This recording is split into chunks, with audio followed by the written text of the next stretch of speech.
کیونکہ جس تکلیف کا سامنا شادی ٹوٹنے کے بعد ایک عورت جھیلتی ہے، سامنا کرتی ہے، اس تکلیف کا سامنا یا اس سطح کی تکلیف کا سامنا شاید مرد نہیں کرتا اس معاشرے میں. کم از کم خلا لینے کے بعد یا طلاق ہونے کے بعد اس بات کا شدت سے احساس ہوتا ہے کہ یہ غلطی جو مجھ سے ہوئی ہے یا پھر میرے شوہر اور ہمارے درمیان ہوئی ہے یہ نہیں ہونی چاہیے. بھائی کے جوڑ میں آپ کی جو بھابھی ہے وہ ہوگی، باپ کے جوڑ میں جو آپ کی ماں ہے وہ ہوگی، اور آپ کے جوڑ میں جو آپ کا شوہر ہے وہ ہوگا. السلام علیکم، عرفان ملک، نشاندہی. امید ہے آپ خیریت سے ہوں گے. آپ سب کو عید مبارک. ایک میسج نظر سے گزرا اور بہت ہی تکلیف دہ میسج تھا. ایک لڑکی ہے جس نے ابھی حال ہی میں عید کے بعد اس کی شرط پیشی لگی ہے، خلا کی درخواست اس نے دائر کی ہے، اور اس حوالے سے اس نے مشورہ مانگا ہے کہ بھائی میں اپنے شوہر سے علیحدگی اختیار کرنا چاہتی ہوں. اور جب میں نے اس سے وجہ پوچھی تو وجہ یہ بتلائی گئی کہ شوہر چونکہ شادی کے کچھ عرصے بعد ہی ملک سے باہر چلا گیا، اور اب وہ 6 مہینوں میں 8 مہینوں میں گھر چکر لگاتا ہے، اور اس طرح نہ تو وہ اپنی بیگم کو وقت دے پاتا ہے اور نہ ہی وہ ابھی جو حال ہی میں بچہ پیدا ہوا اس کے لیے وقت نکال سکتا ہے. یہ وجہ اگرچہ ناراضی کے لیے اور شکوے کے لیے بہت بڑی اور بہت ویلڈ ریزن ہے، لیکن کیا جدائی کے لیے یہ ریزن کافی رہے گا؟ یہ اس نے مجھ سے سوال پوچھا. دیکھیے، ایسی کئی بچیاں، بہنیں، بیٹیاں جن کے ساتھ اس طرح کے یا پھر اس سے بڑھ کر کئی مسائل ہوتے ہیں جن کا وہ سامنا کرنے کی بجائے اس تکلیف کو برداشت نہ کر سکنے کے سبب اس طرح کا قدم اٹھاتی ہیں. میں نہیں کہتا کہ یہ تکلیف معمولی تکلیف ہے، یہ درد، یہ جدائی، شادی ہو جانے کے بعد بھی تنہائی کا غم کوئی چھوٹا غم ہے. نہیں، یہ اپنی جگہ بہت تکلیف دہ اور بڑا غم ہے. مگر اس کا متبادل آپ کے پاس کیا ہے؟ واپس بھائی کے گھر جانا، واپس والد کے گھر جانا. کمپیریزن کرنے کے فلسفے کو میں کبھی کسی طور پہ بھی پسند نہیں کرتا، نفسیات کو، مگر مثال دینے کے لیے کبھی کبھار ہمیں موازنہ کرنا پڑتا ہے، کمپیریزن کرنا پڑتا ہے. ایک عورت، ایک لڑکی، ایک بچی ایک شوہر کے گھر میں پوری عمر گزار سکتی ہے، مگر وہی لڑکی اور وہی بچی اپنے باپ اور بھائی کے گھر میں بالخصوص شادی کے بعد، مطلقہ ہونے کے بعد، ایک ماہ بھی اس طریقے سے نہیں گزار سکتی جیسے وہ شادی سے پہلے گزارا کرتی تھی. اور شادی سے پہلے بھی اس کا گزارنا کچھ یوں ہوتا ہے کہ ایک ایک پل باپ کے لیے، ایک ایک پل ذمہ دار اگر بھائی ہو تو بھائی کے لیے، اور اگر اس گھر میں بھابیاں ہوں تو ان کے لیے تو اور زیادہ اس بچی کے لیے بھاری گزرتا ہے. اب آپ شادی کے بعد، یعنی ابھی میں اس بچی کو بھی یہ مشورہ دینا چاہتا ہوں، اور دیگر کئی میری بہنیں دیکھ رہی ہوں گی یہ بات، انہیں بھی یہ پیغام دینا چاہتا ہوں کہ آپ جب بھی کچھ ایسا فیصلہ لیں تو جھگڑے کا بہانہ کر کے یا کوئی اور بہانہ کر کے، جب اتنا بڑا آپ قدم اٹھانا چاہیں خلا کا، طلاق کا، تو 1 2 3 4 5 6 مہینے کے لیے اپنے بھائی کے گھر میں یا باپ کے گھر میں بیٹھ کر دیکھیے گا. تو اگین وہی کہ موازنہ نہیں کرنا چاہتا، تب آپ کو اندازہ ہوگا کہ آپ بھائی کے لیے کمپیٹیبل نہیں ہیں. میں نہیں کہتا کہ بھائی محبت نہیں کرتا، نہیں، ہرگز نہیں، ایسا نہیں ہے. میں نہیں کہتا کہ باپ محبت نہیں کرتا، یہ ظاہر ممکن نہیں ہے. لیکن ایک بیٹی باپ کے گھر پہ رہنا کمپیٹیبل نہیں ہے، سوٹیبل نہیں ہوتا. ایک بہن کا بھائی کے گھر پہ رہنا کمپیٹیبل نہیں ہوتا. بھائی لاکھ چاہے بہن کو شوہر کی طرح سے مراد اس کو ویسے پیمپر نہیں کر سکتا، اس کی دیگر بھائی کی جانب سے پوری کی جانے والی جو جائز ضروریات ہیں ان کی تکمیل تک نہیں کر پائے گا. اگر وہ ایسا کرے گا تو اس کی اپنی جو نجی زندگی ہے وہ تباہی کے دہانے پر پہنچ جائے گی.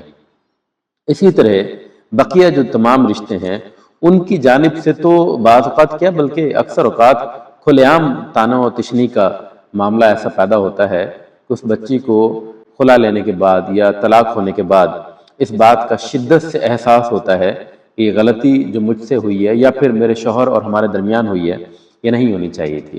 اچھا، یہ میں خاص طور پہ جو بہنیں دیکھ رہی ہوں گی ان کے لیے عرض کر دوں کہ یہ خاتون کا یا وہ جو ایک مرد ڈومینیٹ سوسائٹی ہونے کے نفسیات کے اعتبار پر مرد کی سائیڈ لے رہا ہوتا ہے، ایسا قطعی طور پہ نہیں ہے. یہ بلکہ ایک عورت، ایک لڑکی ہی کی طرفداری کے زمرے میں یہ بات میں آپ سے کہہ رہا ہوں، کیونکہ جس تکلیف کا سامنا شادی ٹوٹنے کے بعد ایک عورت جھیلتی ہے، سامنا کرتی ہے، اس تکلیف کا سامنا یا اس سطح کی تکلیف کا سامنا شاید مرد نہیں کرتا اس معاشرے میں کم از کم. تو ایک عورت کو اتنی ہی احتیاط کرنا ہوگی جتنی ہی وہ تکلیف کا سامنا کرتی ہے. تو میں یہ مشورہ دوں گا کہ آپ اگر اتنا بڑا کوئی فیصلہ لے رہی ہیں تو فیصلہ لینے سے پہلے ایک مرتبہ آپ کوئی بھی بہانہ بنا کے اپنے گھر جائیں، یعنی جو میکہ ہوتا ہے، سسرال میکہ ہوتا ہے غالباً لڑکی کا، میں معافی چاہتا ہوں. تو آپ وہاں جائیں اور وہاں جا کے آپ 2 4 6 مہینے رہیں. آپ دیکھیں کہ آپ کے ساتھ آپ کا رویہ کیا ہے، اور اگر آپ میں دل گردہ اور زیادہ بڑا ہے تو آپ طلاق ہی کا کہہ دیں یا خلا ہی کا کہہ دیں یا کوئی بھی اس طرح کا رشتہ ختم ہونے کی بات کر دیں گھر پہ جا کے. کیونکہ بعد میں آپ نے یہ سب کرنے کا ارادہ تو کیا ہی ہوا ہے، تو آپ ایسا کریں پہلے یہ اعلان کر دیں گھر پہ کہ جی میرے ساتھ یہ سب ہو چکا. اب آپ دیکھیے گا کہ آپ کے ساتھ آپ کے والد کا، آپ کے ساتھ آپ کے بھائیوں کا اور آپ کی بھابھیوں کا اور آپ کے جو دیگر رشتے ہیں، خود آپ کی ماں کا سلوک کیا ہوگا. اگر وہ سلوک آپ کے شوہر کے سلوک سے زیادہ اچھا ہے اور آپ سمجھتی ہے کہ آئندہ بھی اچھا اسی طرح رہنے کی توقع نظر آ رہی ہے تو ٹھیک ہے، آپ فیصلہ کر لیجئے.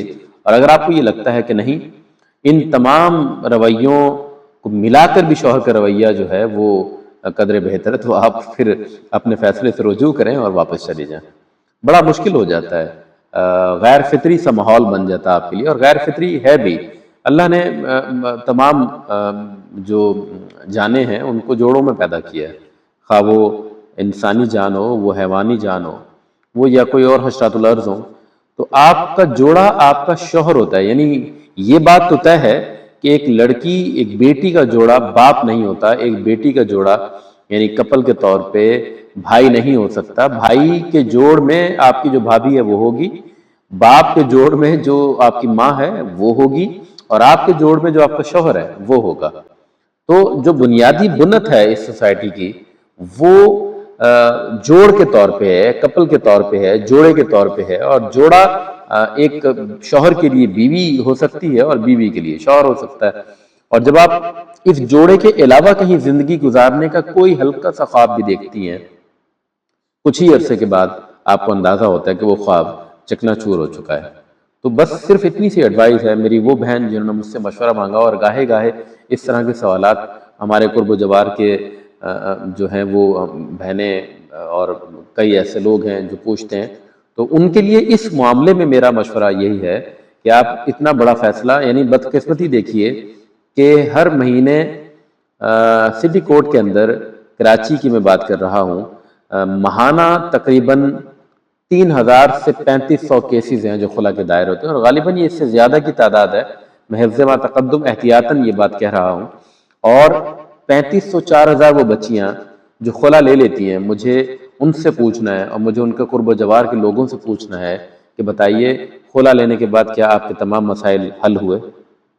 کیا آپ کو بہن بھائیوں اور آپ کے والدین نے قبول کیا؟ یہ جواب آپ پر چھوڑے جا رہا ہوں.